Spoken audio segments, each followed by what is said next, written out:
నమస్తే, welcome to hashtag you. నేను మీ రాజేష్. ప్రస్తుతం గుడ్ మార్నింగ్ ధర్మవరం పేరుతో పెద్ద ఎత్తున ప్రజల్లోకి వెళ్ళినటువంటి కేతిరెడ్డికి చుక్కెదురవుతోంది.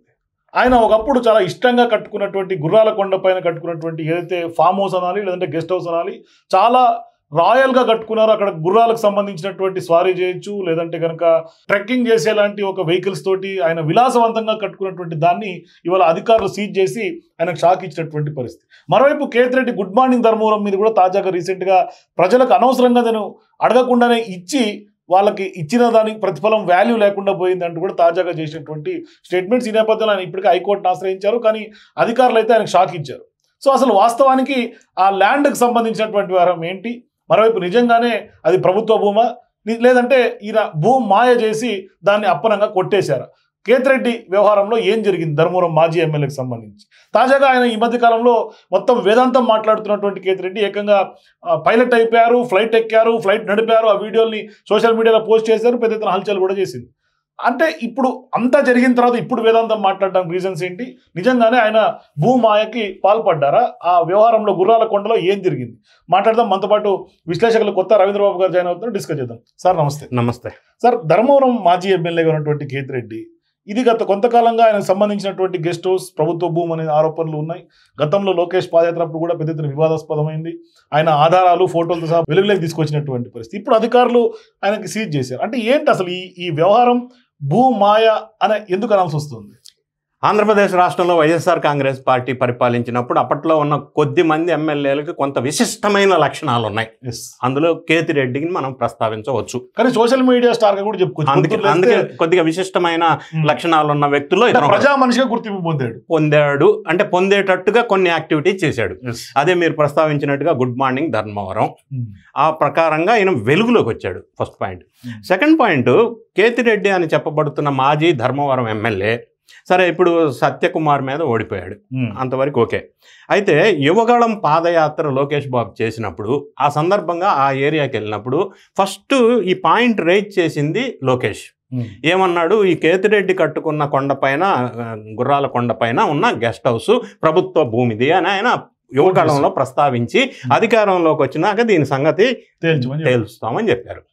ఆ మాట ప్రకారంగా ఆ యువగళంలో ఇచ్చిన మాటకి అనుగుణంగా సబ్సిక్వెంట్గా ఎన్డీఏ గవర్నమెంట్ ప్రభుత్వంలోకి వచ్చింది. ఆ స్టేట్మెంట్ ఇచ్చినప్పుడు గతంలో కేతిరెడ్డి ఏం చేశాడు? ఊరుకాల, ఈయన సపోర్ట్ చేయకుండా ఏం లేడు. ఈయన ఏం చేశాడు? అక్కడ చంద్రబాబు నాయుడు గారి నివాసం ఉంటున్న కరకట్ట దగ్గర ఆ ఇళ్ళు ఫోటోలు తీసి నా గెస్ట్ హౌస్ అక్రమం అయితే చంద్రబాబు ఉంటున్న ఇళ్ళు కూడా అక్రమమే అనేది చేసి ఫోటోలు తీసి రచ్చ చేశాడు. అంటే ఈయన ఏం చేశాడంటే చిన్న విషయాన్ని పెద్దదిగా చేసి ఫైర్ వేశాడు, పెట్రోల్ పోసాడు. దాంతో సీరియస్గా తీసుకున్నటువంటి ఇప్పుడు అధికారంలో ఉన్న ఎన్డీఏ గవర్నమెంట్ దాని మీద ఎంక్వైరీ చేసింది. యాజ్ యూజువల్ అందరి మీద అన్ని అక్రమాలన్నీ వెలుగులోకి తీసుకొస్తున్న నేపథ్యంలో దీన్ని కూడా వెలుగులోకి తీసుకొచ్చే ప్రయత్నం చేశారు. తేలిన అంశం ఏంటంటే టు అవర్ అట్టర్ సర్ప్రైజ్ అని అనలేను, కానీ ఆంధ్రప్రదేశ్లో ఇది పెద్ద సర్ప్రైజ్ ఏం కాదు, అందరూ ఇదే చేస్తున్నారు మాజీ వైఎస్ఆర్ కాంగ్రెస్ పార్టీ నేతలు. అయితే వెలుగులోకి వచ్చిన అంశం ఏంటంటే ఈ గుర్రపకొండ పైన ఆయన విలాసవంతంగా కట్టుకున్న గెస్ట్ హౌస్ 2.5 ఎకరాల్లో ఉంది. అది సర్వే నంబర్ 905/2 గా చెప్పబడుతుంది. ఇది ఈయన ఏం చేశాడు? ఈయన క్లెయిమ్ చేసేది ఏంటంటే వీళ్ళ బ్రదర్ వైఫ్ పేరుతో ఇది ఉంది, ఇది గవర్నమెంట్ ల్యాండ్ కాదని అప్పట్లోనే భారీగా స్టేట్మెంట్స్ ఇచ్చారు. సరే, ప్రభుత్వం మారిన తర్వాత ఎంక్వైరీలో ఇప్పుడు తేలిన అంశం ఏంటంటే ఆ 2.5 ఎకరాలు ప్రభుత్వ భూమిది. ఈయన రికార్డ్స్ మార్చి రెవెన్యూ యంత్రాంగాన్ని అదుపులోకి తీసుకొని అధికార దుర్వినియోగానికి పాల్పడి ఈ కొండపైనున్న అక్రమంగా గవర్నమెంట్ ల్యాండ్ని రికార్డ్స్ ప్రకారంగా మార్చుకొని ఆయన ల్యాండ్గా చూపించుకొని భారీగా గెస్ట్ హౌస్ కట్టుకున్నాడు. కానీ ఇక్కడ అధికారులు చెప్పే వర్షన్ ఏంటంటే అది ఖచ్చితంగా ఎవరైతే వసుంధర వాళ్ళ బ్రదర్ వాళ్ళ వైఫ్కి అమ్మారో వాళ్ళకి అసలు విక్రయించే అధికారులు గతంలో ఏనాడో ప్రభుత్వం నుంచి తీసుకున్నటువంటి ల్యాండ్ ఇది అమ్మే అధికారం. ఇప్పుడు గవర్నమెంట్ ల్యాండ్ అని అన్నప్పుడు అమ్మటానికి లేదు, నంబర్ 1. నంబర్ 2, గవర్నమెంట్ ల్యాండ్ నేను ఏం చేశాడంటే అక్కడ ఇక్కడ అమ్మారా లేకుంటే నిజంగానే కబ్జా పెట్టి అమ్మటానికి లేదు, అమ్మలేదు. వీళ్ళు ఏం చేశారంటే గవర్నమెంట్ ల్యాండ్ని రికార్డ్స్ మ్యానిపులేట్ చేసి వీళ్ళు వేరే వాళ్ళ ద్వారా వీళ్ళు కొన్నట్టుగా సృష్టించారు. ఇది మ్యానిపులేటెడ్ ఫ్యాబ్రికేటెడ్ రికార్డ్స్. అది అధికార దుర్వినియోగం అని కూడా మనం చెప్పవచ్చు. ఇటువంటి అధికార దుర్వినియోగం పాల్పడినప్పుడు ఐపీసీ సెక్షన్ 386 కూడా ఇక్కడ అట్రాక్ట్ అవుద్దని నా ఒపీనియన్. ఎందుకంటే బలవంతంగా అధికారులని అప్పుడు మభ్యపెట్టో భయపెట్టో రికార్డ్స్ తారుమారు చేయటం అనేది నేరం. 10 ఏళ్ళు శిక్ష తక్కువ కాకుండా పడుతుంది. అయితే వీళ్ళు ఇప్పుడు తేలిన అంశం, అధికారులంతా రెవెన్యూ యంత్రాంగం ఫస్ట్ డే అది చెక్ చేసుకున్నారు, కన్ఫర్మ్ చేసుకున్న తర్వాత ఈ గెస్ట్ హౌస్ దగ్గరికి వెళ్ళినప్పుడు యథావిధిగా వాళ్ళని అలో చేయాల. అంటే గతంలో ఎట్లాగైతే పెద్దిరెడ్డి ఫారెస్ట్ ఆక్రమించుకొని పెద్ద గెస్ట్ హౌస్ కట్టుకొని ఏమంటే మా కూలీల కోసం కట్టా అన్నాడు. అప్పుడు కూడా అధికారులు వెళ్తే లోపలికి అలో చేయాల. Same formula, same principle, same attitude, same behaviour. ఇప్పుడు కూడా లోపలికి అలో చేయలేదు, తాళాలు వేశారు, అలో చేయాల. తర్వాత ఎట్టకేలకు ఈ అధికార యంత్రాంగం, రెవెన్యూ యంత్రాంగం ఆ మొత్తం గవర్నమెంట్కి సంబంధించిన 2.5 ఎకరాల్లో అక్రమంగా నిర్మించుకున్న ఈ గెస్ట్ హౌస్ని ప్రభుత్వం స్వాధీనం చేసుకున్నదన్న విషయం వెలుగులోకి వచ్చింది. సో ఇది మళ్ళీ అగైన్ రొటీన్. ఏం చేస్తారు నెక్స్ట్? కోర్టు, ముందస్తు. ఈ స్టోరీ అందరూ పరంపర ఎట్లా కంటిన్యూ అవుతుందో అదే కంటిన్యూ అవుతుంది. కానీ ఇక్కడ ఇంత భూమాయకి పాల్పడినటువంటి కేతిరెడ్డి ప్రధానంగా ప్రజల్లోకి విస్తృతంగా పొద్దున కొట్టి వెళ్ళటం, వాళ్ళు అడిగినా అడగకపోయినా వాళ్ళ సమస్యలు తీర్చడం, ఇవన్నీ చేసిన తర్వాత కేతిరెడ్డి శబాష్ అని అనక మానలేదు. చాలా మంది కేతిరెడ్డి శబాష్ అన్నారు, ఖచ్చితంగా గెలుపు మరొకసారి ఆయనదే అన్నారు. కానీ సీన్ కట్ చేస్తే ఇవాళ ఆయన కూడా నేను అనవసరంగా పొద్దున్నే ప్రజల్లోకి వెళ్ళాను, ప్రతిరోజు ప్రతినిత్యం వెళ్ళాను, వెళ్ళిన తర్వాత కూడా ప్రజలు అడగకుండానే నేను చేసినందుకు నాకు గిఫ్ట్ ఇచ్చారు, విలువ లేకుండా పోయింది నేను చేసినటువంటి నా సేవకు అంటూ కూడా ఆయన చేసినటువంటి వేదాంతమైనటువంటి వ్యాఖ్యలు. ఇది బేస్లెస్ వ్యాఖ్యలు అంటాను.